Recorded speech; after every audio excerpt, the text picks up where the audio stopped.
Hello លោកសួស្តីបងប្អូនជាទីគោរពស្រឡាញ់រាប់អានបាទមករយៈនេះខ្ញុំវល់រឿងដីធ្លីបងប្អូនអធិស្ឋានបាទវល់រឿងដីធ្លីហ្មងបាទអរគុណច្រើនទៅដល់ដៃគូសហការទាំងអស់ដែលបានទុកចិត្តទៅវិញទៅមកបាទទី1ដីបច្ចុប្បន្ននេះនៅក្នុងប្រទេសកម្ពុជាយើងបច្ចុប្បន្ននេះកំពុងតែរើបឡើងវិញ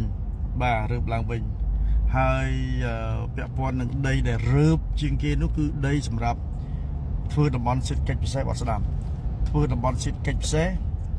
ធ្វើឃ្លាំងនិងរោងចក្របាទកំពុងតែគឺថារើបខ្លាំងតែម្ដងបដីនៅក្នុងក្រុងបច្ចុប្បន្ននេះនៅតាមទីតាំងនេះបងប្អូនបាទតាមទីតាំងជាពិសេសរើបនោះគឺរើបនៅតំបន់ពលានយន្តហោះថ្មីបាទពលានយន្តហោះថ្មីរយៈពេលកន្លងមកនេះខ្ញុំបានបង្ហោះត្រូវការរើសពីទីតាំងហ្នឹងត្រូវការ2ហិកតាសម្រាប់សាងសង់នាយកដ្ឋានមួយបាទសំលាក់សិន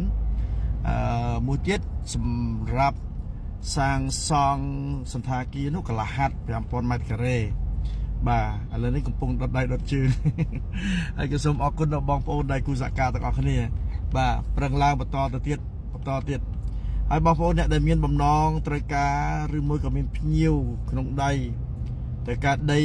ទីតាំងពិសេស double VIP តាក់ទងមកខ្ញុំបាទ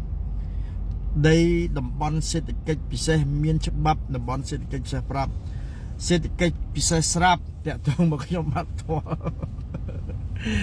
អូខេតាក់ទងឡង stop តិចដល់បាទអញ្ចឹងអរគុណបងប្អូនច្រើនគ្មានអីធ្លាក់មកពីលើមេឃទេបងប្អូនក្រៅពីយើងប្រឹងបាទក្រៅពីយើងប្រឹងហើយក៏សូមអរគុណដល់ក្រុមហ៊ុនថ្នាំលាបមួយបាទដែលបានកំងខ្ជុងថ្មខ្ញុំសូមលាក់សិនអរគុណច្រើនថ្ងៃនេះយើងទៅធ្វើកុងត្រាខ្ជុងថ្មមួយសិនបាទទៅធ្វើកុងត្រាខ្ជុងថ្មមួយសិនបាទលក់ដីភ្លេចលក់ខ្ជុងថ្មបច្ចុប្បន្ននេះមាននៅក្នុងស្រុកយើងហើយជារ៉ែកម្របច្ចុប្បន្នយើងបានផលិតរ៉ែនេះបានហើយ